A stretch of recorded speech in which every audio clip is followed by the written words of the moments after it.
자, 그러면 소문의 활동과 신의 영역 부분을 볼게요. 소문의 활동 부분에 대해서도 이제 시험 문제 자주 나오는 부분인데, 소문과 관련돼 갖고 이제 자주 나온 것이 구삼민주의하고 그 신삼민주의 관련된 내용들 많이 나오거든요. 그래서 그 부분들 좀 정확히 기억을 해둘 필요가 있어요. 예. 자, 그러면 1번을 볼게요. 다음은 숭원의 활동, 헌명 활동 관련된 기술이다. 가와 이제 단체 세 개를 쓰고 나의 내용을 삼민주에 연결시켜 구체에 쓰시오. 이렇게 되는데, 자, 이 숭어는 이제 하와이에서 하와이 흥중에서 이제 결성이 있죠. 그래서 이제 여기 뭐 강주 봉기라든지 해주 봉기라든지 이런 봉기를 했다가 계속 실패했고, 결국에는 이제 여러 혁명세력들을 이제 통합을 해서 1905년에 그 중국 동맹회를 결성해요. 네. 그때 그 통합된 단체, 큰 단체가 세 개가 있었는데, 그게 뭐냐면 이제 흥증회가 있고, 그 다음에 하흥회, 강복회가 있어요. 이거 두시고요. 그 다음에 이제 이때 민부에 4대 강령을 내걸죠. 예.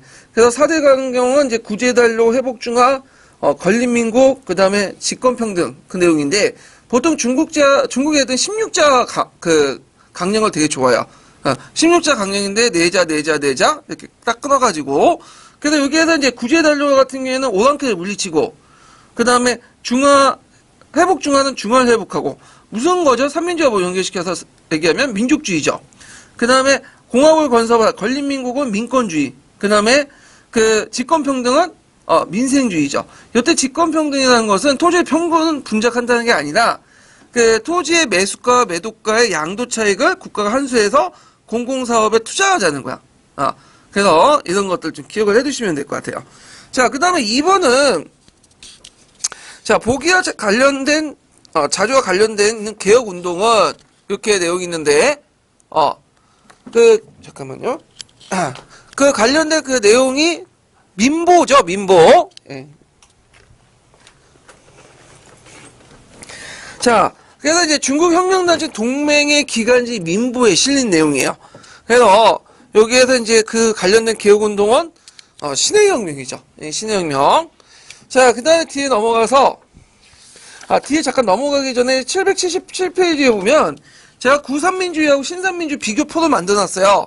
이거 꼭 외워두세요. 이거 되게 중요하거든요. 그래서 시험 문제 몇 번 나왔으니까 꼭 기억을 해두시고요. 그 다음에 이제 뒤에 넘어가서 3번 문제 볼게요. 자, 보기는 중국의 언어단체 입회 서약이다. 이 단체 활동으로 오는 것은 이렇게 했는데, 자, 여기 줄친 거 좀 보면 구제단로, 회복중화, 창립민국, 평등집권, 16자 구호죠. 아까쯤에 얘기했던. 자, 여기에 보면 이제 이건 동맹회에 관련된 내용이죠. 동맹회. 그러면, 보면, 1번을 보면, 호법운동을 이제 전개했다. 호법운동에는 뭐냐면 동맹회가 아니라, 1917년 중화혁명당을 그 시절에 손문이 전개했던 운동이에요. 네. 그래갖고 이제 그 당시 호법운동 왜 일어났냐면, 그 당기성 군벌 정권이 신해혁명 당시에 인식약법을 만들었잖아요. 그걸 무시하고 그 당시 참전에 반대했던 국회를 회복하지 않고 안희파 정객으로 구성된 안복국회를 만들었어요. 그러니까 그 당시 쫓겨난 그 국회의원들 모아가지고 그 당시 이제 뭐냐면 강동 지역에서 호복운동을 펼친 거야. 손문이. 그때 이제 호복이라는 건 뭐예요? 예전에 약법을 계속 지킨다. 그런 이제 운동이거든요. 그래서 이건 틀렸고. 그 다음에 기간지 민보를 발행했죠. 그 다음에 2번이고요. 원세계 제재운동에 반대했다.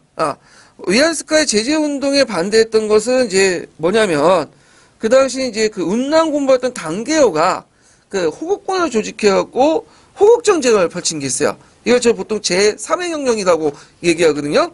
여기 좀 잘못됐네. 학명이라고 되어 있네. 예. 자, 제3의 혁명이라고 이제 했는데, 실제로 이거는 이제 그 뭐냐면 명분은 국채 옹호지만, 실제 위안스카이가 항제가 될 경우에는 중앙집권을 강화시키고 자신의 어떤 지방 세력이 약화되는 것을 반발해서 일으킨 거죠. 예. 그래서 이런 것도 있고, 그 다음에 동맹회는 뭘로 개칭돼 있었죠? 국민당으로 개칭. 근데 이때 국민당은 OAD 이제 뒤에 손문이 만든 국민당이 아니에요. 중앙혁명당이 개칭해서 만든 국민당이 아니라 그거는 뭐냐 송교인이라는 사람이 있어요. 송교인이 국민당을 만들었어. 예. 그래서 좀 다른 국민당 계열이 다른 거예요. 예. 그래서 그 동맹회가 국민당이 있고 중앙혁명당 이렇게 두 개로 나눠졌다가 국민당은 이제 없어지고요. 중앙혁명당이 나중에 뭘로 개칭되죠? 국민당으로 개칭되는 거예요. 이런 과정이 있고요. 자, 그 다음에 강주와 해주에서 혁명봉기를 일으켰다? 맞는 것 같지만 틀려요. 강주와 해주에서 이제 혁명봉기를 일으켰던 것은 동맹의 전신이었던 흥중에 때요. 예. 그래서 그 손문이 이제 강주, 해주 같은 지역에서 민간 그 해당들을 동원해갖고 일으킨 거죠. 예. 그래갖고 이제 손문 같은 경우에는 변경혁명론이라는 걸 주장해요. 변경혁명 여러분도 알다시피 변경 지역 있죠. 변경 지역에서 이제 쿠데타를 일으켜서 반란을 일으켜서 그 지역을 장악해서 혁명의 근거를 삼고 북벌을 통해서 뭐죠? 북경정부를 뛰어넘는 거야. 이게 변경혁명의 주요 내용이거든요. 그래서 이에 입각해서 여러 번, 한 10번에 거쳐가지고 했지만 번번이 실패하게 돼요. 나중에 신해혁명이 나왔는데 신해혁명은 엄밀히 말하면 손문이 계획했던 건 아니야. 거기에 이제 그 뭐냐면 동맹과 다른 그 혁명단체였던 공신회나 그런 단체에서 뭐냐면 계획하고 성공을 했는데 나중에 손문이 너무 유명하니까 손문이 나중에 뭐 얼굴마담 역할을 한 거죠. 예. 근데 신해혁명 자체는 손문이 원래 기획해갖고 만든 것이 아니다. 왜냐면 손문 자체는 변경을 중요하지. 신해혁명처럼 이제 무한 같은 장강 그런 것들 안 좋아해. 양쯔강 유역 같은 지역에서. 그래서 좀 약간 방향이 틀려요. 그래서 양쯔강 유역에서 이제 혁명을 강조하는 얘들은 장강혁명론이라고 하죠. 동맹의 중부총리에서 이제 했는데 얘네들은 이제 좀 동맹에 속해 있지만 동맹에서 좀 약간 소문의 지도를 벗어난 인물들이에요. 그래갖고 이들이 이제 공진회나 뭐 이런 데서 약간 문학사나 이런 단체하고 관련은 있어. 예. 그래서 하여튼 이렇게 있다는 거. 자, 그 다음에 4번을 해볼게요. 자, 4번은 이제 뭐와 관련된 거냐면 신해혁명과 관련된 거야. 신해혁명 평가와 관련된 거. 그래서 신해혁명은 이제 항지대 폐지와 공화정 태동상이라는 측면을 고려한 긍정적 평가도 있지만 이외 정치상이나 사회적 효과. 자, 여기 단서를 달았죠. 정치상, 사회적 효과 측면에서 다르게 평가했다. 아래 제시된 자료를 읽고 모둠에 답하시오. 하면서 여기 신군 세력들이 쭉 나와 있고 그 다음에 이제 그 신해혁명 모든 계층이 참여한 혁명이 아니라 신사 계층들이 주로 했다. 이때 신사는 어떤 사람들이요? 강서신정에 참여했던 이펀파 신사들 있죠? 이펀운동을 추진했던 신사들인데 이들이 지방에 이제 영향력을 행사한 지방 유지들이야. 네. 그 다음에 이제 혁명이 향상되면서 그 혁명파들이 처음에는 주도권을 장악하지만 나중에는 패퇴하죠. 이펀파 신사들이 이제 뭐냐면 주도권을 장악하고 왜냐면 혁명파들은 해외에서 주로 놓았기 때문에 자기 국내 기반이 없어요. 예. 그 다음에 아큐전쟁에서 혁명의 와중에 신설렸다가 억울하게 희생한 민중을 모사했다. 근데 아큐전쟁은 되게 유명하죠. 아큐전쟁은 누가 지었어요? 노신이 있었잖아. 노신이. 그래서 이제 아큐라는 인물은 몇천 년 동안 이제 굳혀진 중국인의 아집, 독서, 강기를 뭐냐면 포진하고 있는 인물이죠. 그러니까 그 아큐라는 것은 중국의 나쁜 모습도 다 갖고 있는 거야. 그래서 이 사람은 이제 혁명이 일어나니까 마치 자기가 혁명세력처럼 이제 놀다가 나중에 혁명사에서 잡혀서 뭐예요? 사살되죠. 총살돼요. 네, 죽게 되는데. 자, 그래서 이제 이 아큐의 모습에 볼 수 있듯이 이 혁명 과정에서 무고한 민중들이 많이 희생됐다. 그래서 이거는 민중들의 어떤 그 봉기에서 자발적 봉기가 아니라 위로부터의 봉기, 특정 계층의 어떤 봉기, 이런 것들을 있고 그 결과는 형식은 공화국이지만 뭐죠? 실질적으로는 전제 정치의 어떤 형태가 계속 진행이 됐다는 거죠. 예. 이런 것도 있다는 걸 좀 기억을 해두시면 되고, 이 아큐가 이제 유명한 아큐가 이게 정신승리란 말을 했죠. 정신승리 그 형태인데, 이 아큐라는 사람이 되게 무능한데, 이제, 어떤 사람, 두들겨 맞았어. 그래갖고, 두들겨 맞으니까 이제 어떤 생각을 하냐면, 이 두들겨 맞은 사람들이 분노해야 되는데, 그 분노를 못하고, 이 두들겨 맞은 날 때린 놈이, 나의 자식이다. 그러니까 자식놈이 날 때렸으니까 저 새끼는 호로자식이다. 이런 식으로 이제 비난을 하는 거야. 그러면 이게 말이 안 되죠? 근데 자신이 이렇게 뭐냐면 이렇게 생각함으로써 내피셜을 통해서 정신 승리를 한 거죠. 그래서 요즘 그러신 분들이 되게 많더라고. 되게 이제 게시판에 보면. 예, 현실 제대로 파악 못하고 그냥 자기식대로 합리화시켜갖고 이 사항을 마치 이제 정신 승리 정식으로 해가지고 헤쳐나가려고 하시는 분도 있는데 하여튼, 여기에서 이제 볼 수 있는 신해혁명은, 여기에서 주도층은 누구예요? 일단, 민중이 아니라 신사층, 신군이죠. 요때 신군은 민중이 아니에요? 신사와 연결돼 있어. 되게 보면 이제 좀 배우고 유식한 사람들이 되게 신군 장교들 하고 그러잖아. 자, 그 다음에 또 여기에서 사회구조는 뭐야? 봉건적 지배의 재편성에 불과했죠. 실질적으로는. 그 다음에 그 이후에 정치 상황은 뭐겠어요? 여기 보면 한 개. 정치 상황은 원색의 독재와 군벌 통치가 나왔죠? 그래서 요게 맞췄으면 민중위원이나 신사층 신군의 주도했고 봉건 지배층의 재편만 했고 그다음 원색의 독재와 군벌 통치가 나왔다. 이게 이제 쓰시면 돼요. 그러니까 요기에 맞춰서 지금 주도층 사회구조 그다음에 혁명 후의 정치 상황 요게 맞춰서 쓰시면 돼요. 한정돼 가지고. 자, 그래서 이제 이렇게 해서 이제 받고 그다음에 뒤에 넘어가서 이제 5번 문제 볼게요. 5번.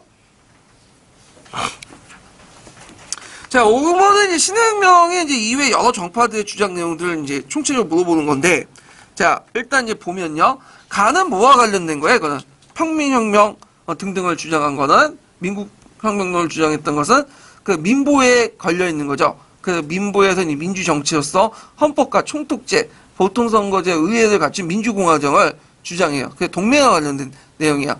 그래서 여기서 참고로 총독이라는 거 마련했죠. 중국에서는 총독이라고 하거든요. 총통은 뭐예요? 장개석 총통 이렇게 하는 건 대통령이라는 뜻이야. 우리식으로 이제 우리는 대통령이라고 하고 얘네들은 그 미국의 대통령을 총통이라고 해요. 번역할 때. 자, 그다음에 나는 이제 뭐냐? 이건 연성자치운동이야. 이 연성자치운동은 이제 그 뭐냐면 1920년대에 이제 있었던 선안군벌 중심으로 이제 제기됐던 건데 각성의 성헌법을 제정하고 자치정부를 수립한 다음에 민주적 성정개혁을 통해서 군벌 간 내전을 종식시키고 연방정부 형식의 통일국가를 이루자. 그러니까 일종의 미국식 어떤 통일방, 연방정부 아니죠. 주로 이제 그 약간 혁신적인 집단이었던 선안군벌. 선안군벌은 북경군벌과 다르게 이게 강동이나 강서 지역의 군벌들인데 되게 그 출신이 어디냐면 그 예전에 동맹회 애들이에요. 동맹회. 출신들이 많아요. 그리고 이제 한때는 송문하고 또 결합도 되고 물론 이제 뭐 잘 안 됐지만 네. 그래서 상대적으로 이제 얘네들 북양군보다는 뭐냐면 좀 진보적이고 개명된 군벌이지만 군벌의 속성은 똑같아. 얘네들도. 네. 얘네들 주장했어. 얘네들 왜 주장했어요? 자신의 어떤 기득권을 유지하려고 주장했던 거죠. 예. 자, 그런 다음에 이제 있고, 다는 뭐냐면, 이건 신해혁명이 이제 원세가 즉위하고 나서, 이후에 원세가 즉위하고 나서 제재 부하 운동을 하죠. 그래서 이 제재 부하 운동인데, 그때 이제 왜 항제 체제가 필요하냐? 이 당시 외국인 고문들 시켜서, 그 당시 이제 중국은 민도가 낮기 때문에 공화제가 적합하지 않다. 그 때문에 이런 연호 형성을 통해 항제가 이제, 항제 체제가 필요하다. 결국 제재 운동을 해가지고 자기가 이제 항제가 됐죠. 그렇지만 며칠 만에 물러나요. 왜? 국내 반발이 너무 큰 거야. 특히 자기 부하들조차 반대하니까 어쩔 수 없이 물러나게 된 거죠. 자, 나는 이제 뭐냐면 우리는 내각제를 바탕으로 위해 정치를 하려고 한다. 내각제에서 내각이 좋지 않으면 경질될 수 있지만 총독제에서는 총독을 쉽게 경질할 수 방법이 없다. 그래서 총독을 경질하면 국채가 동요하기 때문이다. 자, 요거는 누구와 관련된 거냐면 송교인이 주장한 내각 중심제 개혁안이야. 그래서 이제 이 당시 그 상해에서 남경 중시의 상해가 이제 혁명정부가 구성할 때 그 무슨 논의가 있었냐면 임시약법을 만들 때 이 정치 구조를 어떻게 할 것이냐. 한쪽에는 강력한 총독제에 입각한 것을 주장하고 또 한쪽에서는 뭐냐면 내각제를 주장했어요. 송교인 같은 사람들이 결국에는 이제 총독제를 주장을 받아들였어. 그렇지만 거기에다 약간 송교인의 내각 중심적 요소를 또 플러스 시켰죠. 이 송교인은 나중에 뭘 만들어요? 국민당을 만들잖아요. 그러니까 동맹에 그래서 개조해서 국민당을 만드는데 물론 이 국민당은 이제 나중에 그 소문의 국민당은 좀 달라요. 그래서 그 원세계 밑에서 이제 의회를 이제 뭐냐면 구성하면서 제1당이 되고 그러잖아요. 그런데 이제 원세계가 얘가 원래 안 좋으니까 뭐야 암살하죠. 송교인을. 자, 하여튼 이런 내용들이 있다라는 것 좀 기억을 해주시면 되고, 자, 그다음에 기획을 보면 가와 같은 주장은 혁명파가 발생한 민보와 소보에 통해서 발표했다. 맞죠? 여기에서 이제 소보하는 기간제가 있는데 이 소보는 상당히 좀 유명해요. 그래서 뭘로 유명하냐면 소보안이라는 게 있어. 소보안. 소보안이라는 게 있는데 이 소보안은 뭐냐면 안이라는 것은 이제 보통 중국에서 뭐뭐 사건이라는 뜻이거든. 소보로 인해서 일어난 사건, 피라 사건인데 그 당시 이제 혁명군이라는 잡지가 있어요. 그 반청적인 어떤 추용이라는 사람이 이제 썼던 그 혁명군이라는 뭐냐면 그들 그 소보에 실현한 거야. 그러니까 그걸 보고 이제 청조가 대규모 탄압을 한 거야. 그래서 이 소문은 상당히 기간지가 혁명적 기간지, 색깔 띤 기간지였다. 좀 기억을 해두시면 되고, 그다음 나는 일부 계몽 군벌과 전쟁을 종식하기 위한 방안을 제시했죠. 맞죠? 선왕군벌도 이제 제시했던 거고, 그 다음에 다의 주장했던 황제권의 신성 불가침을 구정한 흥정헌법 대강을 공포했다. 이거는 아니에요. 이거는 그 전이죠. 이거는 언제 공포했냐? 강서 신정 때. 그래서 그때 이제 헌법 만들자 하니까 그 일본처럼 헌정 시찰단을 꾸려가지고 유럽이나 이런 데 돌아다니면서 이제 헌법을 앞으로 이렇게 만들겠다 해가지고 그 당시 흥정헌법 대강을 공포했어요. 근데 흥정헌법 대강 내용이 주로 뭐냐면 흥정자부터는 뭐예요? 아래로부터 만들어진 헌법이 아니라 위로부터 주어진 헌법이죠. 그러니까 이제 주로 군주권 강화 내용 이런 것들 실현했다. 그래서 흥정헌법 대강이나 우리나라의 그게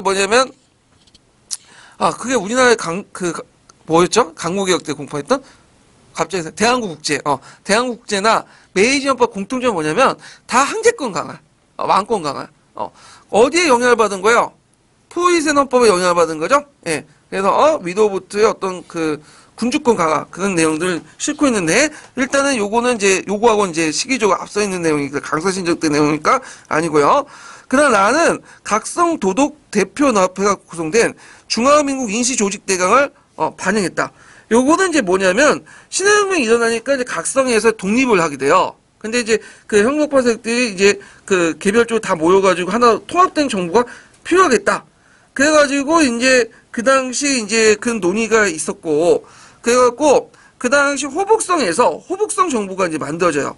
잠시. 그래갖고 이때 이제 중화민국 임시 조직 대강이 만들어지거든요.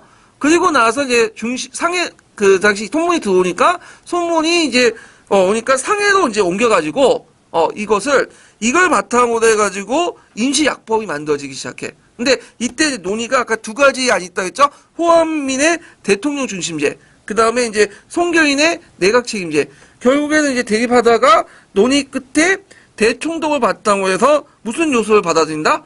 송교인의 내각제 요소를 받아들인 거야. 그러니까 요 중화민국 임시정부 조직대강은 신해혁명 직후에 만들어진 거야. 호북성을 중심으로 해서. 예, 그 후에 지금 나는 이걸 만들고 임시약법을 다시 개정하는 과정에서 일어난 거야. 그 시기적으로 이거는 앞서 있는 거야. 이거하고 관련됐고, 요 내용은 임시약법을 만드는 과정에서 있었던 논의다. 이렇게 좀 기억을 해두시면 될 것 같아요. 자, 그래서 있고, 그 다음에 뒤로 넘어가서 중국 현대사 부분을 볼게요.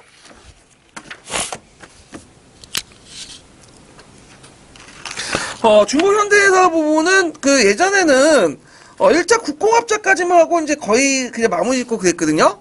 그리고 이제 약간 기출문제 때 이제 항일투쟁인가? 서한사건 좀 나오고. 그래서 이제 14년 이후부터 또 안 나오더라고요. 네, 제1차 국공합작 이후부터는. 그래서 제가 이제 1차 국공합작까지 보면 되겠다고 했는데, 이걸 제가 잘못 얘기한 것 같아요. 작년에 그렇게 얘기했거든요. 근데, 이번에, 출제하신 교수님이 정역을 냈어. 정치협상 얘기를. 그래서 하한선이 제 생각에 문화대혁명까지 내려가야 될 것 같아요. 개혁개방 이전, 문화대혁명까지 내려가서 여기까지는 봐야 될 것 같아. 왜냐면 그 교수님이 주 관심사 거기에요. 그러니까 근대가 아니라 중국 현대 부분이거든요. 그래서, 그 교수님의 이제 성향이 좀 약간 골탕 먹이는 성향이 있어갖고, 이상한 데를 골라서 낸다고 하더라고. 듣기로는. 그래서 요번 연도에도 어디 것도 이상한 데 골라서 낼 가능성이 많아요. 근데 제가 보시는 출처를 보니까 동아시아사 있죠. 사료를 보는 동아시아. 거기에서 냈더라고. 그 유분 문제도. 사료도 그대로 내고. 그래서 다음 문제도 그 부분에서 낼까 생각을 하고 있어요. 제가. 그래서 모의고사도 거기에서 좀 약간 냈거든요. 그래서 모의고사 보시면 이거 전혀 듣보잡인데 그런 느낌이 딱 드실 것 같아요. 이번에 보면. 모르겠어요. 근데 또 사람 마음이 왔다 갔다 하니까 이런 말도 듣고 또 이번에 이 사람들 여기 쓸데없는 공부하겠네 하면서 양모운동 낼 수도 있고 범법자공운동도 낼 수 있고 그러거든요. 예. 그러니까 제가 한 말은 예언이 아니라 예측이에요. 예측. 예. 예언을 했으면 여기 안 있겠죠. 제가 이제 신당동에 가거나 그러겠죠. 근데 이제 하여튼 일단 중국 현대사 이제 볼게요. 자, 보기에 열거된 역사적 사실의 공통점은 여기 붕석행유 태평천후 운동, 문화대혁명, 신문화운동 다 뭐, 풍속에는 진시황이 사상탄압 정책이고, 그 다음에 태평양 반유교 내렸죠? 그 다음에 그 신문화운동도 반유교 내렸죠?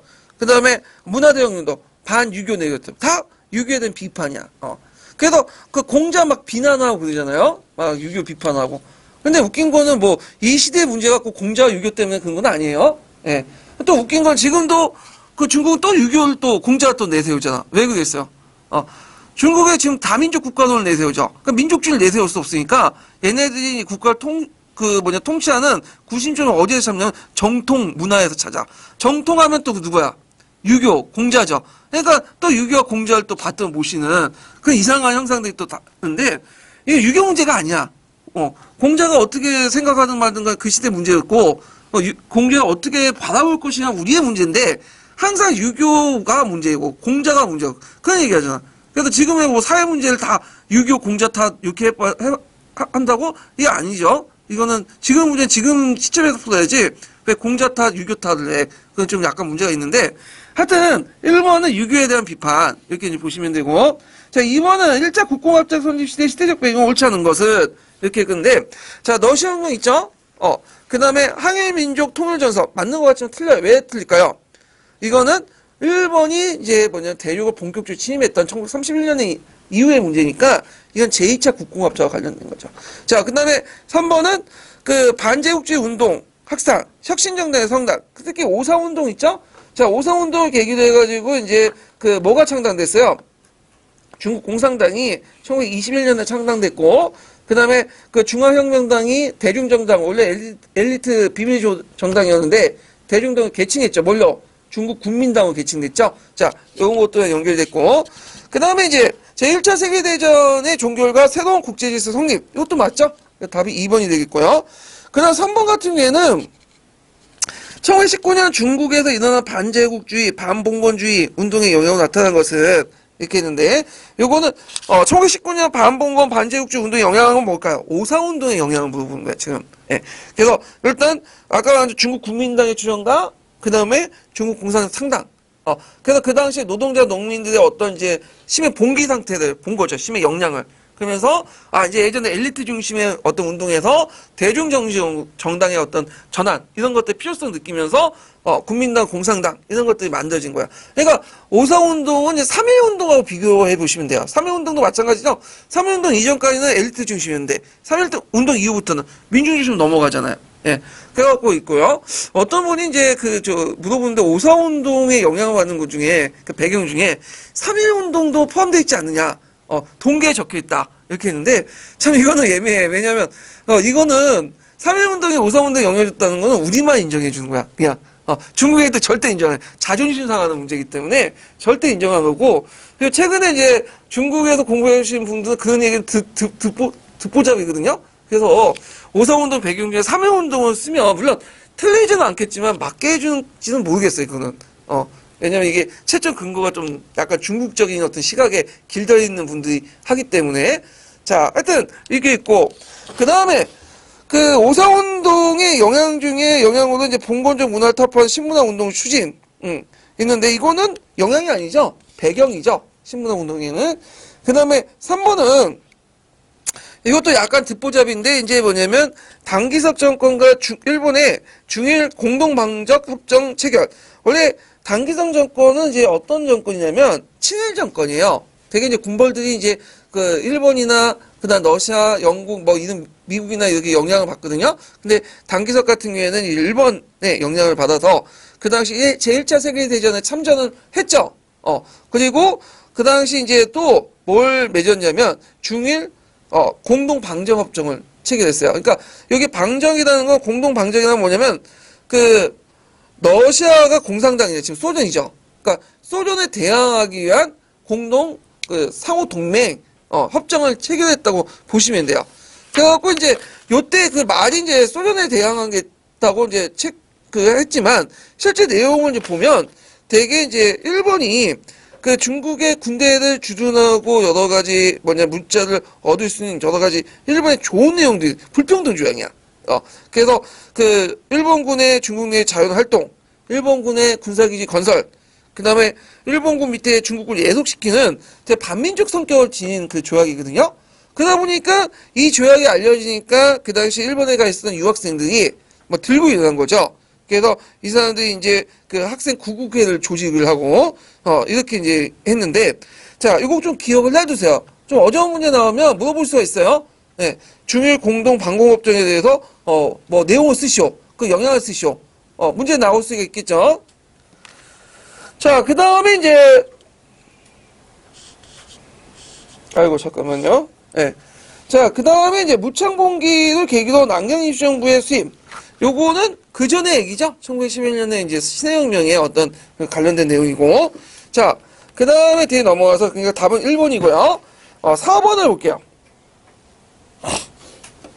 자, 4번은 이제 그 삼민주의와 관련된 거죠. 송요폐선언하고.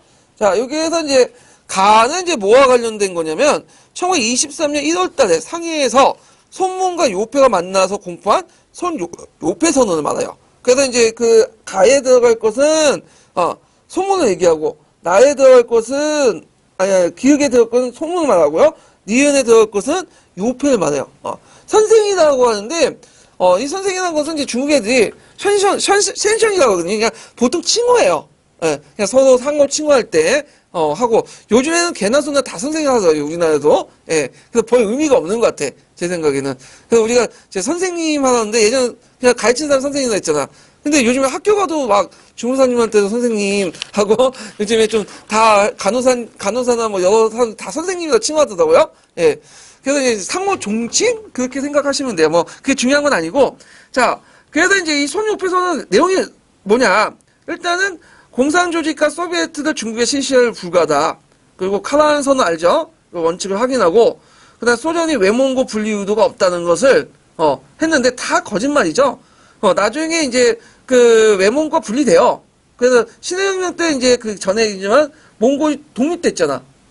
그래서 이제 있는데, 이거는 뭐고, 일단 이것도 이제 그 공산조직, 그러니까 소비에트 조직을 그대로 실시하기 어렵다는데, 공산조직 나중에 도입되죠. 소비에트 방식. 하여튼, 그렇게 이제 손요폐 선언을 이제 그걸 왜 했냐. 일단, 손문은 그 당시 힘이 약하니까 커뮤니티과 손을 잡으려고 했고, 예, 그래서 지원을 좀 받으려고 했고요. 그 다음에 또, 그 소련 같은 경우에는 중국 공산당이 되게 미약한 조직이거든요. 그래서 이제 국민당과 합작을 시켜가지고, 그 당시에 중국 공산당을 통해서 영향을 행사하려고 했고, 둘의 이해관계에 맞아떨어갖고 이제 손요폐 선언을 했고, 그래서 코미테른의 지원을 받아가지고 그 당시 다시 강동에 들어와서 제3차 강동국 정부를 구성하고요. 그 다음에 그 소련식 그 어떤 소비에트 조직에 따라 다른 조직을 개편하면서 제1차 국공합작이 행해지죠. 이걸 뭐라고 하냐면 개조라고 해요. 개조. 그러니까 1차 국공합작과 개조가 다른 게 아니라 똑같은 거예요. 예. 그래서 이제 소비에트에 입각해서 이제 공산당 조직을 만들고 나서 이제 뭐냐면 그 당시 이제 제1차 국공합작이 이뤄지게 된다. 이렇게 이제 기억을 해 두시면 돼요. 자, 그 다음에, 있고, 그 다음에 나는 뭐냐면, 자, 프롤레타 계급이 아직 강하지 못했기 때문에 강대한 공산당을 건설할 수 없어, 디귿의 목전의 혁명이 필요에 대응하지 못하고 있습니다. 그래서 이제 코미테른 집행부는 디귿을 결행하고, 공산당원이 국민당에 가입할 거를, 결의했다. 이거면 당대당의 합작이 아니라 뭐냐면, 국민당 안에 공산당원이 개인적으로 가입을 한 거죠. 왜 이렇게 방식을 했냐면, 그 당시 통문이 별로 안 좋아했어. 왜냐면, 중국 공산당 국민당하고 당세가 다른데, 어떻게 얘네들 1대1 다 합작하냐. 그래서 난 못 받아들이겠다. 다만, 공산당원들이 들어와가지고 국민당원과 같이 이중국적으로 이제 당적을 가지고 활동은 인정해주겠다. 그런 식으로 합병을 원한다. 자, 그러니까 이제 이거에 대해서 코미테름이 받아들이고, 나중에 이제 코미테 그 밑에 있었던, 그 당시에 이제 중국 공산당은 거의 코미테름의 하수인들이거든요? 그러니까 이제 어쩔 수 없이 받아들이고, 그런 내용들이야. 그러면, 거기에 이제 디귿에 들어갈 것은 뭐냐? 디귿에 들어갈 사건은, 아까 말한 것처럼 제1차 국공합작, 또는 국민당 개조, 이렇게 쓰시면 돼요. 제1차 국공합작이 정확한 거고, 일단 국민당 개조도 이제 그 당시 이제 했던 거죠. 참고로, 여기에서 이제 논의했던 나와 관련된 내용을, 어디냐면 이게 중국 공산당 1922년 8월에 이전 대표대회가 있어요. 제2차 중국 공산당 대표에서 이제 했던 것들인데, 뭐 중요한 건 아니지만, 뭐 나와 관련된 사료가 있고요. 그 다음에 이제 그 단은 뭐냐면 3차네요. 제가 말을 잘못했는데 2차가 아니라 3차네. 예, 1923년에 6월 달에 3차 전국 대표대 공산당이고요. 자, 그 다음 단은 이제 뭐와 관련된 내용이냐면, 그 당시 이제 1차 국공합작에서 이제 2차 국공합작 있죠? 2차 국공합작이 있는데, 2차 국공합작 때 공표했던 삼민주의 내용이에요. 삼민주의. 요걸 이제 무슨 삼민주의라고 하냐면, 신삼민주의라고 하죠? 구삼민주의와 좀 별개로 이제, 내용이 있죠. 자, 그러면 이제 문제 풀어보면 이제 아까 침에 뭐 손문 요패, 1차 국공합작까지 있고, 자, 여기에서 이제 물어보는 게 민족주의하고, 그 다음에 민생주의죠? 요 사료 부분이 제가 이제 예전에 올려놨거든요. 사료 원문을요. 예. 그래서 동아시아 자료집인가 세계사 자료집에 제가 올려놨어요. 그거. 그래서 카페에 그 검색을 해보면 나와요. 예. 그거, 그 사료집이. 그래서 세계사 자료집이나 뭐 동아시아 자료집 있으니까, 파일 다운 받아보시고. 자, 여기에서 이제 민족주의는 일단 오족통합이죠. 그리고 민족해방과 민족의 평등 완성, 반제국주의를 얘기하고. 예전에는 이제 구삼민주의는 뭐였어요, 민족주의는? 만주족 타도죠? 예. 근데 이제 왜 오족통합을 내세웠냐? 신혁명 끝나고 나서 이제 한족을만 이제 강조하려니까, 거기에서 이제 비판이 들어온 거야. 손문이 원래 그 생각을 했거든. 한족만 이제 강조해갖고 이제, 뭐냐면, 하려고 했는데, 다른 민족을 무시해버리면, 그 중국의 어마어마한 영토들이 다 날아간다는 거죠. 그리고 왜냐면 이민족이 살고 있는 지역이 뭐야? 더 많잖아. 그래서 차라리 그게 손해보니까 한족뿐만 아니라 오족통합을 내세운 거야. 그래서 종족의 청나라 영토를 다 자기가 먹으려고 그렇게 내세웠던 거예요. 그래서 이 오족은 뭐예요? 오족은 일단 한족 있고 해족 있고 장족 있고 몽골족 그 다음에 만주족 이 오족이라고 하죠. 그리고 그 외에도 이제 중국은 56개 소수민족으로 구성되어 있어요. 예. 그래서 이제 중국도 그것을 그대로 계승하고 있죠? 그래서 다민족 통일 국가론을 내세우잖아. 근데 왜 그렇게 낼 수밖에 없는 게 뭐냐면, 한족만 내세우면, 그 중국의 영토의 거의 60% 날아간다 보시면 돼요. 예. 한족들이 사는 곳은 뭐냐면, 주로 이제 항하강이나 앙쯔강 유역이거든요? 나머지 방방지역들 영토가 넓지만, 이제 거기 소수민족들이 살고 있고, 뭐 이런 것도 있고, 그 다음에 민생주의는 저기 구선민주와 다르다고 했죠? 그래서, 경제학자의 토지를 분배하고, 자본절제라고 하죠. 독점 대기업의 궁여가, 토지의 집중 방기, 이런 것들 이제 쓰시면 돼요. 그래서 토지를, 분배하고, 나눠주는 그런 것도 있고, 이런 것들인데, 요건 약간 사회주의 요소가 많아요. 그건 뭐냐면, 그 당시에 이제 제2차 국공화조 때는 누가 많이 참여했기 때문에 사회주의자들이, 그 보르디의 견해를 받고, 여기 이제 집어넣은 거야. 그래서 그 1차 국공합작과 2차 국공합작 민생주의 의미가 좀 달라요. 예. 그래서 이런 내용들 좀 보시면 되고요. 자, 그 다음에 5번 문제 볼게요. 5번.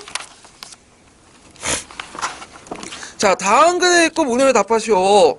자, 여기 보면 이제 1번 보면 오상운동이 있고 그 다음에 이제 북벌 추진 내용들이 있는데, 자, 미추친 이래 사상적 기반이 되었던 운동을 신문화 운동이라 한다.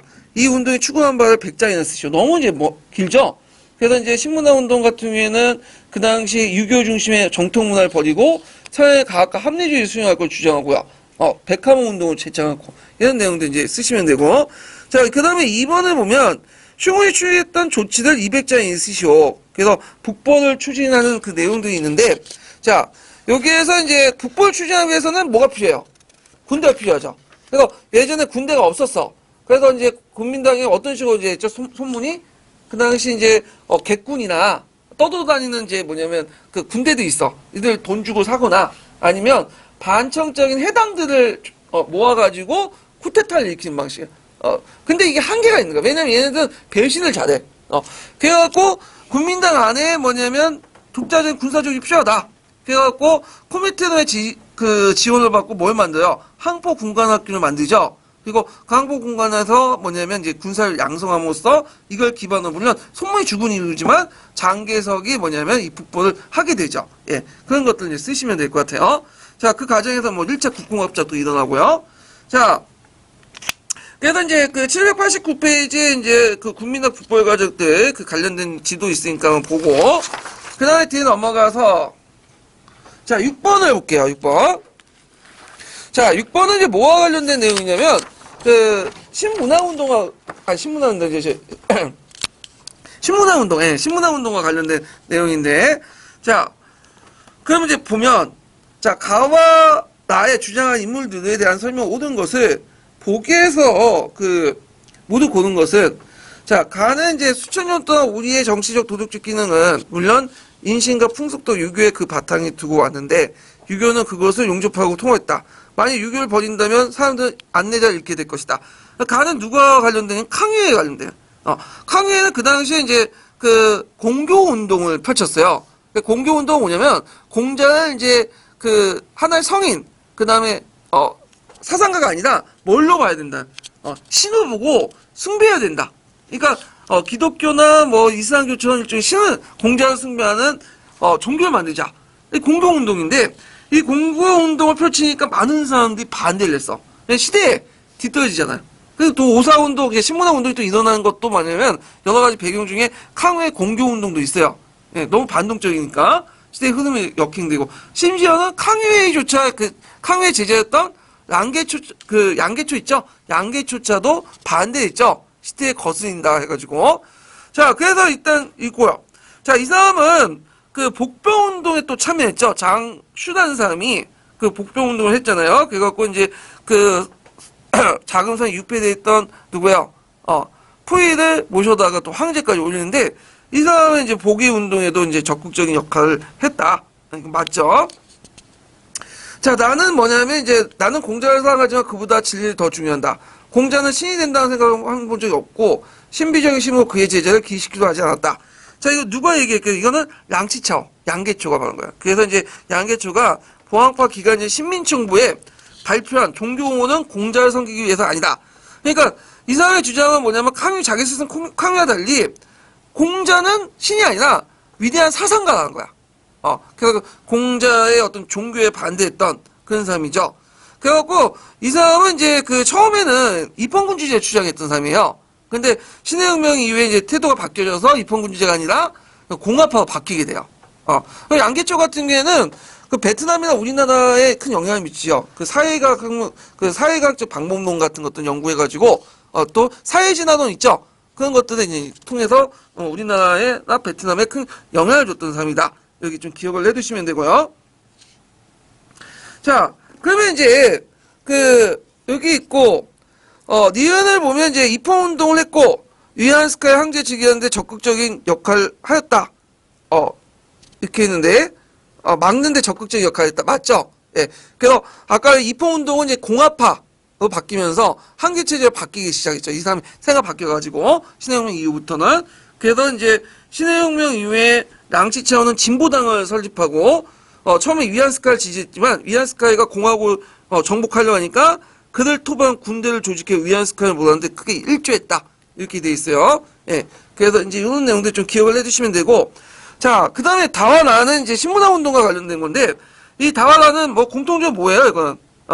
유교를 비판하는 거예요. 유교의 가족제도, 상강오연, 이런 것들을 비판하는 내용인데, 그래서, 다화라는 이제 루신의 강인일기 한 부분이라고 보면 돼요. 루신이 이제 쓴 책 중에 악기전경도 유명하지만, 강인일기도 유명해요. 그래서 이제 이걸 통해서 중국의 어떤 유교적 가족제도, 걸 비판하거든요. 그래서 이 가족제도를 폭로하는데, 되게 비판하는데, 요때 시긴, 흐리는 뭐냐면, 요 가족제도를 상징화시킨 거야. 근데 이제 어떤 분은 이제 요거에 대해서, 다른 견해를 표하신 분도 있더라고요. 이 다는 뭐와 관련된 거냐면, 루신이 아니라, 요 라는 맞는데, 다는 무정부주의자다. 이렇게 주장한 분도 있더라고요. 근데 하여튼, 일단 무정부주의자는 누시든 떠나서 다는 일단 가족주의, 유교의 가족제도를 비판하는 내용들이 있고요. 그럼 내용을 보면요. 다는 민주주의 과학기치로 신문화운동을 성공했다. 자, 다는 이제 누구예요, 이거는? 디귿을 신문화운동을. 이 사람은 루신이 아니라 천두슈죠. 예. 그래서 이 천두슈는 이제 신청년에서 민주주의와 과학을 표방하고 유교를 대체하는 사상으로서, 그리고 이 사람이 신사상 운동을 이제 펼쳐서 유교를 정통을 바탕으로 가족제를 비판했지만 요거와 관련이 없어요. 다인문하고는. 그래갖고 요거 있고. 자, 그 다음에 청두슈는 또 중국의 사회주의를 소개했던 사람이죠. 이대조와 함께. 예. 그래서 나중에 신청년 같은 경우에는 그 사회주의 기관주로 바뀌게 돼요. 예. 자, 그 다음에 그 라는 홉스 등이 주장한 문화혁명을 적극적으로 실천했다. 맞죠? 예. 홉스가 이제 백화문 운동 같은 것들을 이제 주장했는데 구호체도 쓰자는 그걸 적극적으로 지지했죠. 그래서 이제 요게 루신이 이제 강인을기, 아큐정정 이런 작품들을 이제 백화문으로 썼고요. 예. 그래서 루신 좀 기억을 해두시면 되고, 루신은 원래 이제 이름이 아니라 필명이에요, 필명. 원래 이름은 주자긴이라고 해서 주자긴. 예. 주자긴인데, 이 사람이 원래 이제 왜 글을 쓰게 됐냐면, 이 사람이 원래 이제 일본에 유학 갔었어요. 그 당시 중국 학생들이 일본 많이 유학을 갔었거든요. 물가도 싸고 뭐 문화적인 동질감도 있고 한문도 쓰고니까. 근데 이제 의대에서 공부하고 있는데 이제 어느 날 일본 교수가 슬라이드를 보여줬어. 슬라이드가 뭐냐면 의아다 운동 때 일본군들이 이제 의아단을 잡아서 참수하는, 요즘 많이 쓰이죠. 참수작전. 예. 머리를 베는 그런 모습들을 보여준 거야. 근데 거기에 있었던 중국인들이 그걸 보고 킥킬대며 웃고 있는 거야. 그 지금 봐도 우리가 웃긴 거죠. 자기 민족들이 이제 일본 애들한테 잡혀가지고 머리가 잘려 나가는데 그걸 보면서 느낀 게 뭐냐? 이게 뭐냐면 몸의 그 병은 쉽게 고칠 수 있지만 이 정신적인 마음의 병은 고치지 못하겠다. 그 중국인들 정신 상태를 뜯어 고쳐야겠다. 그러면 내가 의대를 가서 의학을 공부하는 것보다는 뭘 공부하느냐? 글을 써야겠다. 그래서 이제 뭐 아큐전쟁이라든지 그 다음에 이제 강인일기 이런 것도 쓴 거야. 그래서 이 사람이 이제 뭐라고 하면 내가 이 글을 쓰면서 중국인들이 당장 머리에 중국의 의식들이 잘못된 의식들이 개선될 거라고 생각하지 않지만 일종의 자기가 사다리 역할을 하겠다는 거야. 그래서 나를 통해서 나를 딛고 넘어서 뭐냐면 내가 일종의 사다리가 돼서 나중에 중국인들의 어떤 생각을 변화시키는 데 한 일종의 교량 역할을 해주겠다. 이런 생각으로 이제 글 썼다고 그래요. 그래서 뭐든 이런 것도 있고요. 자, 그래서 이제 답은 이제 몇 번이에요? 기읒, 니은, 니을과 관련된 거죠. 그래서 다시 4번이에요. 예. 그래서 신문화 운동도 나올 가능성도 있으니까 신문화 운동도 이제 동계나 한중이나 이런 것들 보시면 되고요. 강좌도 좀 보세요. 자세히 돼 있어요. 강좌 내용은. 자, 그 다음에 6번을 보죠. 6번에 7번을 볼게요. 자, 다음은 1910년대 중국의 동인한 잡지에 실린 글이다. 이들 읽고 무덤에 답하셔. 03년도 기출문제인데, 자, 요거는 이제 어디일까요? 이거는 신청년이에요. 네, 신청년. 예. 그래갖고 이제 신청년에 이제 실린 잡지 내용인데요. 여기에서 이제 나를 발표한 중국의 사회주의 성립의 기초를 이뤘던 사람이 누구냐? 자, 서민의 승리, 보스비키 이제 승리, 이런 러시아 혁명에 대해서 상당히 호의적으로 받았던, 그래서 사회주의를 소개했던 그 사람이 누구냐면 이대조예요. 이대조. 이 사람을 또 이대교라고 하거든요. 근데 이 한자가 자가 조라고 읽고 또 교라고 읽어요. 그러니까 이대교 맞아요. 둘 다. 예. 그래서 이게 제가 그때 이제 03년도에 기출문제 풀었던데 다들 뭐라고 썼냐면 진독서 썼어. 그래서 다 나오고 이거 이렇게 문제가 쉽냐 하면서 막 킥킥대고 이제 했는데 카페 가갖고 이제 답 맞춰보면서 그때 진짜 찾아보니까 어떤 사람이 이대조다 이렇게 쓰니까 사람들이 진독서 쓰는 사람이 말도 안 된다고 다 욕을 했거든요. 근데 일주일 만에 뒤집어져서 왜 근거를 제시했으니까. 예. 이런 경우가 되게 많아요. 그래서 시험 당일날 딱 써보니까 너무 문제 쉽다고 생각해서 써서 위기양양해서 카페에 들어와서 이제 했는데 그 순간 2시간, 3시간 만에 완전히 실망을 하면서 뭐냐면 갑자기 침문해지는 그런 것들이 되게 많거든요. 그래서 보실 때 물론 이거 이대조여서 그 당시에 몰랐으니까 놓친 문제인데 이런 것들 글 읽을 때 잘 보셔야 돼. 이게 함정이 있어. 함정이. 자, 하여튼 이렇게 있고 그 당시에 이제 6-2번은 이제 뭐와 관련된 거냐면 주의와 문제 논쟁이에요. 이것도 되게 듣보잡이야. 지금은 그냥 문제 쓸 수 있는데 자, 호적하고 그 당시 이제 이대조 간의 이제 주의와 문제 논쟁을 이제 펼쳤는데 그 주요 내용이 뭐냐면 호적 같은 경우에는 지금 들어온 여러 가지 사상들, 서양의 사상, 사회주의, 진보주의, 사회주의, 실용주의 이런 사상들은 그냥 중국의 문제를 풀 수 있는 하나의 도구에 불과하다. 사회주의도 그게 절대시에 대해서는 안 되고 하나의 도구에 불과하다. 이렇게 주장한 거야. 예. 그 문제를 풀기 위한 논쟁, 그 도구다. 근데 이제 이에 반해서 이제 그 이대준 그게 아니네. 이 사람은 주의가 강조해서 사회주의자가 뭐냐면 필요하다. 그냥 사회주의 시각을 통해서 전체를 알아야지만 그 중국의 문제점을 개선할 수 있지 않느냐. 그래서 예, 주의와 문제의 논쟁을 썼어요. 예. 그래서 있고 근데 동계에 보면 이제 그 잘못 섞여 있는데 동계의 논쟁이 있는 게 이게 아나볼 논쟁이야. 근데 아나볼 논쟁 내용을 거기다 주의와 문제 논쟁을 써놨다고. 틀렸어, 이 동계 내용이. 이거는 강자의 내용이 정확해요. 그래서 아마 그 강자 내용을 뭐 뺏기다가 요약하다가 그 잘 모르고 뺏긴 것이 있어요. 교수 다 아는 건 아니거든. 예. 그래서 있고. 그래서 그 밑에 제가 그 아나볼 논쟁을 이제 적어놨어요. 그 당시 이제 아나볼 논쟁하고 그 다음에 그 주의와 문제 논쟁 두 가지 논쟁이 있었는데 아나볼 논쟁도 나올 가능성이 있어요. 아나볼 논쟁은 누구와 누구의 논쟁이에요? 아나키스트, 무정부주의와 공상주의, 볼세비키의 논쟁이죠. 그 논쟁 내용도 제가 적어놓으니까 좀 보시고 좀 외워두세요. 이 내용도. 자, 그 다음에 나의 미출신 전승.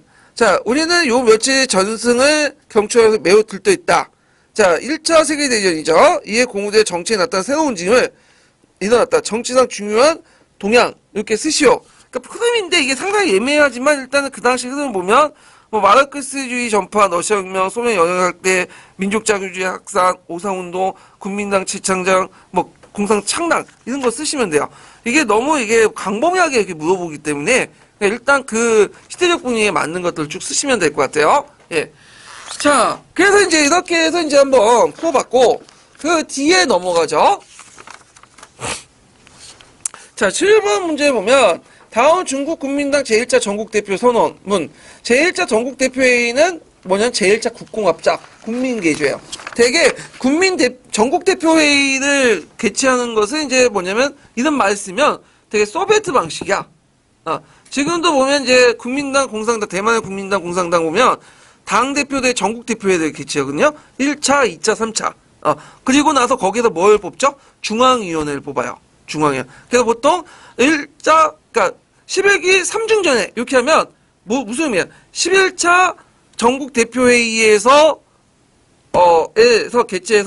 개최한 그 중앙위원회에서 그러니까 11기 전국대표회의에서 뽑아온 중앙위원회의 세 번째 회의란 뜻이에요. 의미 알겠죠? 그럼 12기 4중 전에는 뭐예요? 12차 전국대표회의에서 뽑은 중앙위원회 네 번째 회의란 뜻이에요. 그래서 중앙위원회에서 또 뭐냐면 상무위원을 뽑아요. 상무위원이 한 20명 정도 되거든요. 이 사람들이 실제로 이제 뭐냐면 그 권력의 핵심부죠. 그래서 이 사람들이 이제 그 뭐냐면 중국의 그 중대인가 거기에서 모여가지고 실제로 이제 뭐냐면 당 총서기도 뽑고 그래요. 그러니까 20명 정도 이 상무위원회 안에서 그래서 이런 식으로 이제 운영하는 것이 지금 중국 공산당 운영 방식이고 그 중국 공산당 당이 뭐죠? 국가죠. 예. 그래서 이제 이렇게 하는데 자, 하여튼 그 당시 이제 이때 제1차 국공합작에서 이제 했던 그 뭐냐면 국제적 배경 이렇게 이제 내용을 보면 이건 두 가지가 있죠. 카란 선언 일단 들어가. 카란 선언이 뭐예요? 소련의 외무장관이 카란이 예전에 제정 러시아 때 그 중국이 가졌던 빼앗았던 이권들 영토를 다 돌려주겠다는 거죠. 두 차례 거쳐서 이제 했는데 물론 다 구라죠. 다 구라인데, 예. 근데 이게 이제 구라라도 이제 믿는 사람들이 많으니까, 영국보다 미국보다 낫네? 하면서 이제 뭐냐면, 친사회주의적인 어떤 분위기가 형성되고, 이것이 나중에 이제 소련과 이제 국교 회담과 수익과 연결돼 있죠. 예. 그런 것도 있고, 그 다음에 이제 손요페 선언 있죠, 아까쯤에. 그 다음에 또 하나 들 수 있는 게, 코민탄 2차 대회, 극동 피압박 민족 문제 대회가 있어요. 그래서 거기서 민족과 식민지 문제에 관한 태제가 있는데 요게 상당히 중요해요. 2차 코민테름에서 개최한 극동 피압박 민족 대회에서 공포한 민족과 식민지 문제에 관한 태제는 어떤 내용이냐면 아시아 지역에서는 사회주의 사회가 강하기 때문에 좀 더 개명된 진보된 그 민족주의 세력들과 손을 합쳐서 연합을 해야 된다. 그래서 이제 좌우 연합적인 성격을 강조하는 그런 태제거든요. 거기에 영향을 받아서 제1차 국공합작이 일어나지고 우리나라도 영향을 미쳤죠. 그래서 간내의 어떤 자화합작 운동이라든지 이번에 시험 문제 나온 그 다음에 우리나라 그 국내 신간회 이것도 이제 영향을 받아요. 예, 이런 것들과 연결시켜서 이제 같이 보시면 될 것 같아요. 자, 그 다음에 이제 8번 문제 볼게요. 8번. 9번 문제 볼게요. 자, 가와 나의 주장에 대한 설명 옳지 않은 것은, 자, 이거는 이제 좀 어려운 문제인데, 이건 뭐냐면, 국민당식이 때, 남계 국민당 관련된 문제예요. 근데 요거는, 어디에서 제가 이제 근거를 찾았냐면, 이게 동계나 한의중이나 강자도 없어. 그래서 그 일본 사람이 쓴 중화민국사라는 책이 있어. 거기에서 찾았어. 제가. 그래서 그 교보문고에 가가지고, 한참 한 3시간, 4시간을 이걸 찾았어요, 이걸. 그때 찾았을 때 그 시열감, 대단했어요, 내가. 그래서 문제를 좀 쉽게 내면, 좀 문제, 기출문제는 분석할 때 좀 재미가 없어. 근데 좀 어렵게 내잖아요? 그럼 어렵게 내면 제가 도서관 가고, 그 서점 가고 다 찾거든요? 그 관련 근거를. 그때 한 3-4시간 동안 막 찾고 있다가, 아하 하면서 발견하잖아. 그때 너무 시열감을 느껴. 예. 그래서 문제가 좀 어렵게 나오는 것도 저는 괜찮거든요. 예. 좀, 그래서 쉬운 걸 좀 약간, 근데 쉬우면 너무 유치해가지고 좀 문제 분석할 맛이 안 나더라고. 예.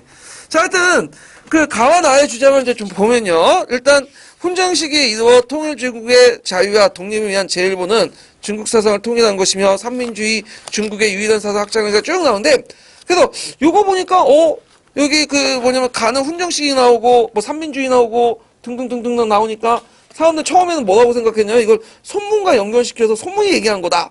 이렇게 얘기했는데, 실제로 손문이 얘기한 건 아니에요. 누가 얘기한 거죠? 장개석이 얘기한 거야. 장개석이 이제 국보를 완성한 후에 내걸었던 게 뭐냐면, 훈정통치야. 삼민주의고. 그럼 장개석이 왜 훈정통치 삼민주의를 내세울까요? 손문을 팔았을까? 왜냐, 장개석은 심은 있는데, 권력은 있는데 건의가 없어. 예. 그래가지고, 뭐냐면 외부의 군벌이나 안에 있는 장개석을 비판하는 그런 원료 세력들에 대해서 공격을 받게 돼요. 그러니까 이제 자신의 건의 확보하려면 누구를 팔아야 돼요? 당연히, 손문을 팔 수밖에 없죠. 그래서 손문에 훈정정치를 내건 거야. 그래서 그걸 바탕으로 해서 독재를 해먹으려고 했지. 그래서 장개석의 훈정정치는 그 특징이 뭐냐면 손문의 원래 뜻하고 좀 약간 달라요. 손문 같은 임시 약법을 만들어 놓고는 그 훈정정치를 하려고 했죠. 근데 이 사람이 약법 처치해서 만들지 않으려고 했어. 그러니까 비판을 하기 시작한 거야. 누가 비판하냐면 나죠. 자, 이 나는 누구겠어요, 는 이 사람은 이제 흡수죠. 그래서 흡수가 이제 비판을 하는데, 인민이 처음으로 정치에 참여할 때는 시행착오를 피할 수 없다. 그럼 인민의 수준이 낮기 때문에 정치에 참여할 수 없다고 말할 수 없다. 참여시킬 수 없다고 말할 수 없다. 등등 쭉 있는데, 이게 뭐냐면, 이제, 누구를 이제 겨냥하냐면, 그 당시 손문하고, 그 당시 이제, 장개석을 비판한 거야. 그냥 손문과 장개석은 이제 사고방식이 뭐냐면, 말로는 인민을 위한다고 얘기하지만, 민주주의를 외치지만, 실제 꼰대거든. 386 꼰대들 비슷한 그 논리하고 비슷해요. 그래서 얘네들은 그냥 민주주의는 제대로 할 수 없으니까, 우리가 먼저 훈련을 시켜줘야 되는 거야. 그리고 나서, 뭐냐면, 민주주의 실시하는. 그 위해서는 뭐가 필요하냐? 훈련 기간이 필요하죠? 그래서 훈정이 필요하다. 그런 식의 논리를 챈 거야. 그 다음에, 우리가 이제 유럽식 헌정으로 넘어가는데, 위에도 이제, 구성하고, 이제 정식 헌법을 만들고, 그래야 되는 거야. 그러니까, 전형적 엘리트 의주죠. 근데 이제 이거에 대해서 홉스는, 수용을 하려면, 일단은 뭐예요? 수용을 시켜봐야지. 물론 수용을 시키면, 그 과정에서 시행착오를 거둘 수 있잖아요? 물에 빠질 수도 있고, 물을 좀 먹을 수도 있고. 근데 그게 두렵다고 해서, 물도 못 들어오게 하면 수용을 할 수 있어요? 없죠? 그러니까 민주주의도 마찬가지야. 국민들에게 이제 헌법 만들고 의회를 참여시켜야지, 처음에는 잘 모르겠죠. 모르고 못할 수 있는데, 그런 시행착오를 겪어야지만 뭐냐면, 민주주의가 완성될 수 있다는 거죠.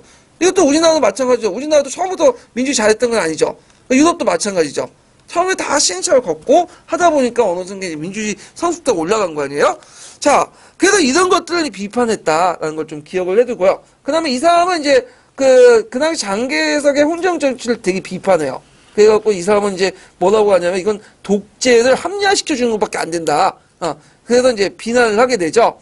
자, 하여튼 이런 내용들이 있다는 걸 좀 기억을 해두시면 되고. 자, 그러면 일단 이제 문제를 풀어볼게요. 1차 국공합작 여론을 형성하는데 기여했다. 이거는 틀리죠. 왜 틀릴까요? 일단 시기적 안 맞아. 1차 국공합작은 이제 아까 얘기한 것처럼 손요페 선언이라든지 코미테론 2차 대회 결의 그런 내용들인데 그 전에 있는 거죠. 그래서 잘못하면 요거는 맞을 수 있다고 생각할 수 있어. 왜냐, 이거 소문이라 생각하면. 근데 이 얘기는 소문이 얘기한 게 아니라 북벌 직후인 1928년 직후인 장개석이 얘기한 거야. 예, 장개석이 얘기한 거 기억을 해주시면 되고요. 그 다음에 이제 가는 국민당 내부의 정책 대립 국방의 목적도 있다. 맞죠? 그래갖고 그 당시 국민당 내부에서 이제 장개석이 권위가 없다 보니까 원로 세력이나 그 안에서 이제 있었던 군벌도 많은 비판을 받게 돼요. 그러니까 누구 이름을 갖다 판 거죠? 네, 그 당시 소문의 이름을 갖다 팔면서 자신의 어떤 독재체를 합리화시키고 권위를 확보하려고 했던 거고. 그 다음에 나는 이제 승원이 국민정부 건국대간을 밝힌 정치관에 대한 비판이기도 하였다. 맞죠? 네. 그래서 아까 얘기한 것처럼 이제 호적 같은 경우에는 장개석도 비판하죠. 누구도 비판하라고 했어요. 소문도 비판했죠. 소문의 엘리트 간의 어떤 간. 그래서 민중을 우매하게 보고, 요즘에 민중 우매하다고 해갖고 민중을 개돼지만 못하는 애가 지금 뭐 판결받아갖고 다시 복귀한다고 했는데, 예. 하여튼 개돼지만 못하는 애들이 이제 좀 이렇게 뭐 공부한다고 되게 좀 문제가 있는데, 하여튼 이런 발언을 했던 사람이 누구냐면 손문이야. 손문. 예. 자, 그 다음에 이제 나의 입장에서 훈정강령에 따라서 구성된 국민정부 오원제 역시 독재적인 제도라고 보고 있다. 맞죠? 호적이 되게 비판한 게 뭐냐면, 그때 오원제는 뭐예요? 이제 보통 우리가 상권 분리라고 하잖아요? 행정, 사법, 입건. 근데 이제 두 가지가 더 있어. 국민당에서. 그 삼민주의에서 볼 수 있어. 뭐예요? 감찰, 그 다음 고시. 이렇게 있는데, 이게 이제 오권 분립을 통해서 이제 뭐냐면 한다고 하지만, 실제 그 장들 다 누가 임명해요? 장개석이 임명한 거야. 그러니까 실제 이게 권력 분리가 돼 있어요? 건재가 안 되죠? 예. 그래서 이거는 좀, 문제가 있다. 그냥, 가와 나의 주장하는 모두 주장자는 방공벌 반제국제 국민정부의 목표를 공유하고 있죠. 예, 장개석이나 호적이나. 근데 그 방법이 다른 거예요. 방법이. 예. 그래갖고 이때 이제 장개석이 훈정정치 하는데 이게 좀 모순이 있어. 약법도 안 만들고 훈정정치 하잖아. 지멋대로. 그래서 이제 나중에 반발이 너무 크니까 약법을 만들어, 약법은. 그래서 이제 약법을 통과시켜갖고 만들고, 그러다가 이제 헌정체계에 넘어간 것이 몇 년이냐면 1949년이에요. 1949년 의미가 있을까 없을까요? 의미 없죠? 구구 헌법 초안을 바탕으로 헌법을 만들었는데 1949년은 이미 이제 뭐냐면 거의 전 영토가 국민당이 아니라 누구야? 공산당 넘어갈 때야. 왜 만들었냐면 이때 이제 어떻게든 공산당을 이겨보려고 만들었지만 이미 때가 늦은 거죠, 이거는요. 예. 그래서 이제 국민당 정부, 대륙에 있었던 국민당 정부는, 정식 헌법 체제가 아니라 한동안은 약법도 없이 통치했다가 나중에 임시 약법 체제로만 해서 끝난 거예요. 예. 그런 것들 이제 기억을 해 두시면 되고요. 자, 그 다음에 이제, 뒤에 이제 10번 문제 볼게요. 자, 다음은 어떤 사건이 주도자들이 발표한 시국선언문의 일부다. 이 사건의 배경으로 옳은 것만을 보기에서 모두 고른 것은, 자, 동북을 잃은 지 벌써 5년, 국가 주권에 쇠퇴하고 영토는 날로 축소되고 있는데, 자, 동북은 어디일까 지금? 만주죠? 만주 사변이 몇 년이 됐어요? 1932년에 났죠? 5년이니까 몇 년이 돼요? 1936년이라는 걸 이제 알 수가 있겠죠? 그래서 상해 정전업적. 이 상해 정전업적은 뭐냐면, 제1차 산해사변이 있어. 그래서 일본이 그 당시 만주국을 선입하는데 국제여론을 딴 곳으로 돌리기 위해서 상해를 공격했거든. 그때 이제 끝나고 나서 맺어진 게 상해 정전협정이 있고요. 이어서 당고 정전협정이 있는데 당고 정전협정은 뭐냐면 그 당시 일본이 이제 만주를 점령하고 나서 하북 지역까지도 점령하려고 했죠. 그래서 그 당시 이제 지금은 지명이 아니지만 수원성이라든지 그런 구성을 공격해요.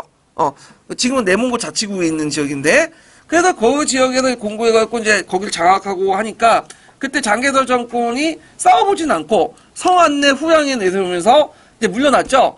그러면서 하북 지역을 이제 일종의 비무장 지역을 만들고 중립 지역을 만들어요. 그래서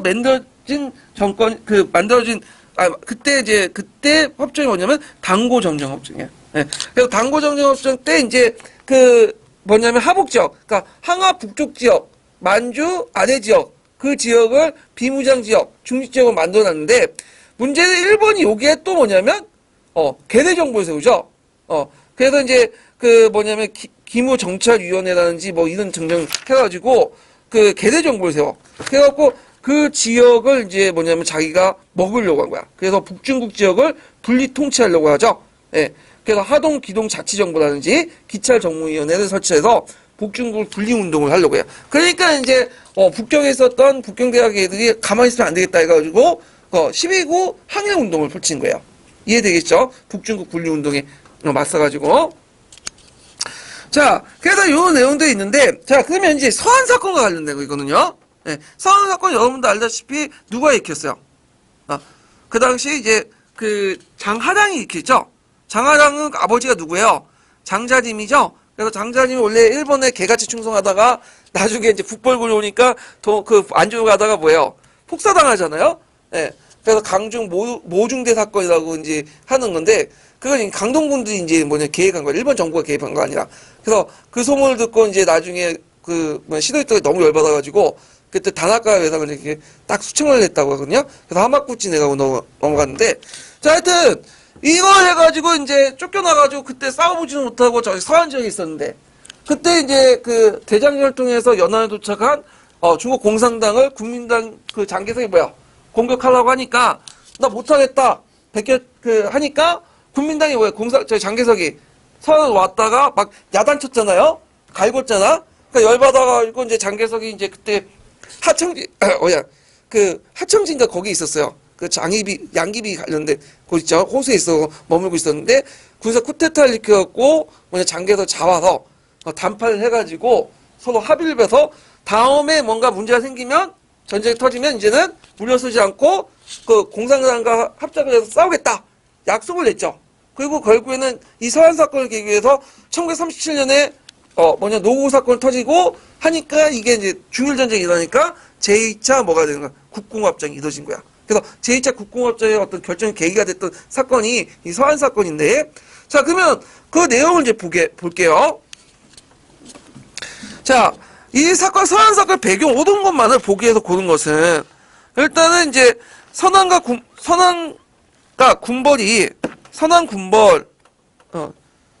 군벌이 국민정부 이탈해서 항일 반쟁을 주장했다. 예, 맞아요. 서한 사건 이전에 그 당시에 국민당이 서한의 후양의 정책을 내세우니까 그때 국민당이 여러 이제 군벌 연합 정권이었거든요. 또 국민당 장개석이 군벌들 탄압을 했잖아요.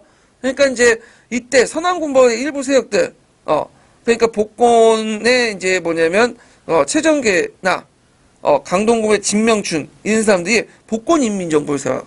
그래서 장개석을 비판하기 시작하죠. 이거 만들어 놓고. 왜냐면 너네들 왜 지금 공산당 토벌할 게 아니라 일본군과 싸워야 되는데 왜 그렇게 하냐? 우리 그거 반대한다. 그러니까 독립정부를 만들겠다 해서 만든 것이 복권인민정부예요. 근데 이건 하나의 핑계에 불과한 거고 실제 자기 세력을 좀 확대시키려고 한 거죠. 자, 이런 것들 있고, 그 다음에 이제 니은을 보면 베이핑에서 하북 분리 궁정을 반대한 대규모 학생 시위가 있었죠. 자, 이걸 뭐라고 하죠? 12.9 학생운동이라고 하죠. 외워두세요. 네, 그래서 북중국 분리운동에 반대해갖고 12.9 학생운동 1935년에 일어난 거야. 그래서 이제 이때 북경대 학생 중심으로 해서 북중국 분리운동 반대, 일본 제국주의 타도, 내전 중지, 하북 자치 반대 이런 것들 이제 있고요. 이 시위가 이제 전국적으로 확산이 됐죠. 그래서 이제 이 12.9 학생운동은 기존의 중국 공산당과 연계된 도시 명망가 중심 항일운동에 벗어나서 학생 중심으로 대중 항일운동을 촉진하는 촉매제가 됐다고 그래요. 예. 그래서 상당히 의미가 있는 거고요. 자, 이것도 이제 배경이 될 수 있고요. 그 다음에 디귿은 코미테름의 반제국주의 통일전선에 따라 중국 공산당이 지지 토지 몰수 정책의 중단을 선언했다. 이건 아니고 요거는 제2차 국공합작이 일어나자마자 한 거야. 그러니까 그 이후의 문제예요. 그래서 이제 제2차 국공합작이 이제 이루어지니까 이제 공산당이 이제 그에 대응해가지고 뭘 이제 했냐면 그 당시 이제 무장 폭동 금지, 그 다음에 폭동인데 못하네요. 그 다음 철저한 민주주의 시행, 그 다음에 지주제에 대한 토지 몰수. 그래서 이제 지주제에 대한 토지 몰수 대신에 감조 감식 정책을 했죠. 네, 감조 감식. 그래서 이제 지대를 낮추는 대신에 이런 정책도 했고, 그다음 예전에 소비에트를 건설했죠. 소비에트를 포기하고 번구로 대치려고. 그 다음에 군대 명칭도 바뀌었어요. 예, 군대 명칭을 이제 국민당에 편입돼서 저기 연안에 있는 부대는 팔려군이라고 부르고, 그 다음에 저 강남에 있는 부대는 신사군이라고 부르죠. 뭐 이런 식의 이제 조치들을 취했는데, 이건 제2차 국공합작 이제 뒤에 얘기고요. 자, 그 다음에 전국 각계 연합회, 이걸 줄여서 뭐예요? 정구전이라고 하죠. 정구전 지도자들이 단결 옹호, 그러니까 우리가 이제 합쳐가지고 싸우자. 단결 옹호 정책을 이제 내세웠는데, 이걸 마오쩌둥이 적극 수용했어. 그 전까지는 마오쩌둥이 국민당 손잡고 하는 걸 싫어했어. 왜냐면 당했잖아, 자기들도. 대장정 기간 동안. 그래서 이제 했지만, 코미테는 지시도 있고, 국내에 이제 여론도 있다 보니까, 뭐냐면, 장개석과, 먼저 손을 잡고 항의를 하자. 연장 항의를 방식의 어떤 것들을 상징적으로 보여준 것이 뭐냐면, 이 단결 옹호 사건이야. 이 단결 옹호 사건을 내렸던, 단결 옹호를 받아들인 사건이죠. 그래서 단결 옹호를 주장했던 사람이 정구현인데, 이 정구현은 그 당시에 제3의 세력 중에 하나였어요. 그래갖고, 그 당시에 이제 국민당하고 공산당하고 막 싸울 때, 일반 국민은 어떤 생각을 갖고 있었냐면, 어차피 얘네들 싸우는 건 별 관심이 없어. 근데 중요한 건 뭐야? 일본 놈들이 쳐들어오잖아. 근데 일본 놈만 싸우면 뭐 같이 싸워야 되는데, 지금 지네끼리 치고받고 싸우거든. 그러니까 거의 90%는 불만을 가지고 있는 거야. 근데 이 90%는 조직화되어 있지 않지만 상당히 지지층이 넓은 세력이죠. 이걸 대변하는 세력들이 정구정, 나중에 민주동맹, 이런 세력들이야. 그리고 나서 그러니까 국공내전기가 끝나고 항일 전쟁이 끝나고 나서 국공내전기 때, 공산당, 국민당 막 싸울 때, 공산당은 이 제3세력을 끌어들이기 위해서 개최된 회의가 뭐냐? 정치협상회의야. 그래서 정치협상회의를 통해서 나중에 이것을 통해서 거기에서 헌법도 만들고, 그 다음에 여러 가지 이제 조치도 취하게 되죠. 정협이 중요한 거예요. 그래서 정협은 이런 제3세력, 정구정이나 뒤에 이제 민주동맹, 이런 세력들을 끌어들이기 위해서, 공산당을 끌어들이기 위해서 만든 장치다. 정치 장치다. 이렇게 기억을 해 두시면 될 것 같아요. 자, 그래서 이제 있고, 그러면 이것도 이제 관련된 거죠. 기흥, 니은, 디을. 니을을 이제 배경이라 볼 수가 있고요. 그래서 제가, 이게 좀 약간 문제가 어려운데, 그래서 강자중국사나 이런 데에서 다 찾아가지고 제가 이제 표로 만들었어요. 그래갖고, 몇 페이지 표 보시냐면, 799페이지에 보면, 거기에 이제 공산당, 이제 전략가, 밑에 공산당이에요. 그 다음 국민당의 그런 전략, 그 다음에 중간파들, 학생운동들, 이렇게 항일운동을 가정해서 이들의 전략 전술들, 방향들을 이렇게 쭉 정리했고, 결국에는 1936년 서한사건을 계기였고, 일치 단결해서 이제 항일하자라는 식으로 하나로 이게 모아지게 되죠. 예. 그래서, 이런 과정들을 이제 좀 정리했으니까 봐두시는 게 좋을 것 같아요. 요거 강좌 내용을 제가 정리한 거예요. 표들요. 자, 그래서 이제 이렇게 해서 이제 중국사가 끝난 게 한 문제 더 있죠. 요거 좀 풀고 이제 좀 쉴게요. 요번에 시험 문제 나왔던 건데, 자, 이거는 이제 뭐냐면 이제 정학과 관련된 거죠. 예, 그래가지고, 요 부분은 저도 이제 몰라서 중국 공산당사 같은 것들 이제 뒤져가면서 공부하면서 분석을 했어요. 그래서 여기는 지금 안 나와 있거든요. 답만 나와 있는데, 어디를 보시냐면, 거기 17년 기출문제 분석방 있죠? 네, 카페 들어가 보시면, 내년에 들으신 분들은 저기 8.0 강의판에 다 있을 거예요, 거기는요. 자, 일단은, 자, 거기 보면 이제 북소년 특강 기출 자료 공간에 14년, 17년 기출 분석방이 있죠? 거기 들어가 보세요. 자, 거기 들어가 보시면 이제 쭉 내려가시면 3번, 전공비 3번. 중국 인민 정치 협상회의 공동 강령이 있어요. 보이시죠? 여기 클릭하시고, 이렇게 있죠? 이제 문제 풀어볼게요. 자, 다음은 신중국 수립에 관련된 자료다. 신중국은 지금 중화인민공화국이에요. 예. 당시 미출진 기획이 지닌 법적 이상을 쓰고 정치협상 협의죠. 정역이라고 이제 죄송해서 얘기하는데, 니은에 들어갈 말을 쓰시오. 뭐뭇을 의결했다. 그 다음에 이제 그리고 미출진 디귿, 이제 이게 정치협상 공동강력에 있는 이제 디귿과 관련된 내용, 토지개혁과 관련된 내용이고, 이 강령 근거에서 당시의 혁명단계가 어떻게 규정되는지 서술하시오. 요 내용이거든요. 4개를 물어봤어요. 그럼 가는 이제 중국의 인민이 일어났습니다. 이건데, 이거는 중화인민공화국의 권리를 앞두고 그 옆에서 이제 준비하게 열린 중국인민정치협상회의에서 개막식에서 모태뚱이 말한 거예요. 발언한 내용이고요. 그 다음 나는 이제 정치인민협상회의의 공동 강령이에요. 그때. 그래서 이제 이 가와 나와는 이제 관련된 내용이 어디 있냐면, 요거는 사료로 보는 아시아사가 있어요. 거기에 이제 그대로 나와 있어요. 사료 내용이. 자, 그러면 이제 좀 내용을 보면, 요때 이제 정협을 왜 만들었냐. 아까 요즘, 국민당과 공산당에서 싸울 때 중간파가 있었다고 했죠? 그래서 민주당파, 민간단체, 무당파, 이런 사람들이 상당히 결집되어 있지는 않지만, 조직화되어 있지는 않지만, 많은 지지를 받고 있어, 국민들한테. 그러니까 그 제3세력을 끌어들이기 위해서는 뭔가 필요하죠. 그래서 정협을 만든 거야. 그래서 이제 그 정협을 만들어갖고, 1949년에 9월 20일 날, 1차 정협 전체회의를 개최하고요. 그때 공동강령을, 했는데, 이 공동강령이 일종의 어떤 역할을 하냐면, 중화인민국 설립 초기의 헌법 역할이야. 초기 헌법. 을 했다. 이런 것들 좀 기억을 해주시고요. 그다음 공동강령을 이제 통과시킬 때 이제 했던 니은의 내용들은 제가 거기 이제 사회있는 아시아사에서 찾은 거 있는데 중국인민정치협상의 조직법을 제정하고요. 그다음 중앙인민공화국의 그 조직법을 제정하고 그다음에 정협 전국위원회 선거와 그다음에 인민위원회 선거 그다음에 중국인민공화국 국가 같은 것도 있죠. 그래서 국가 같은 거 오성홍계 아시죠? 네. 참고 오성홍계 5성은 의미가 뭘까요? 5개 별인데 큰 별은 뭐예요? 중국 공산당이고 그 다음 4개 작은 별은 뭘까요? 노동자, 농민, 민족분우주와 소부주자예요. 네. 이런 것들.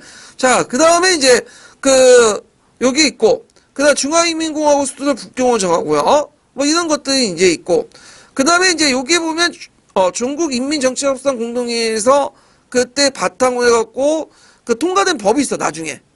이게 뭐야? 토지개혁법이야. 중화인민공화국 토지개혁법.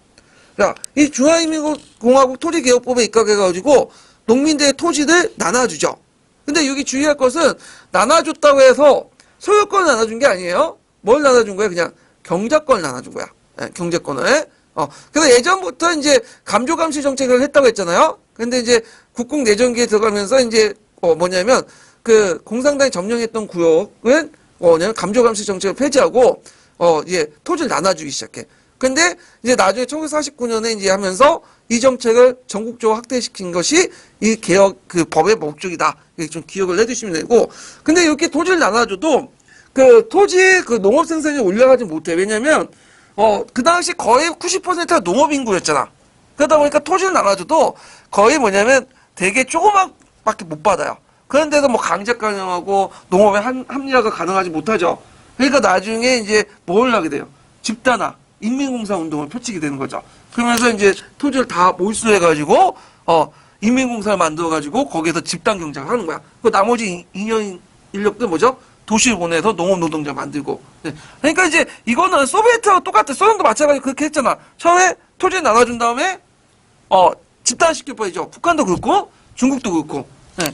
이런 것도 이제 좀 기억을 해두시면 되고요. 자, 그러면 혁명 단계를 뭐라고 하냐? 요거는 이제 정협 자체가 사회주의를 공식화시킨 건 아니에요. 이거는 이제 자본주의 체제의 사회주의 넘어간 가도기 단계를 봤죠. 이걸 뭐라고 하냐면 신민주주의 사회 체제라고 해요. 신민주주의. 이 신민주의 이론은 요때 처음 나온 건 아니고요.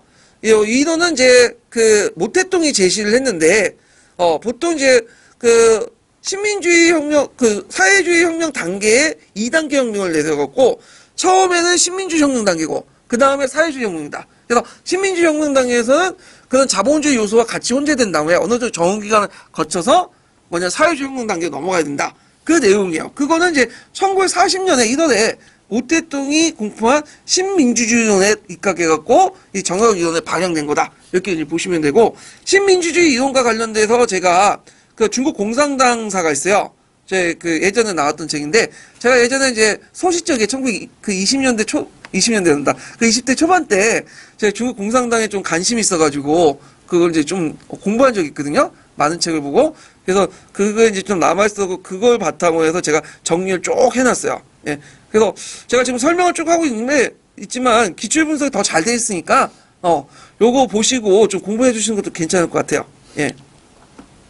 자, 그래서 이렇게 해서 쭉 정리를 해봤고, 좀 쉬었다가 1번 사로 넘어갈게요. 1번 사로.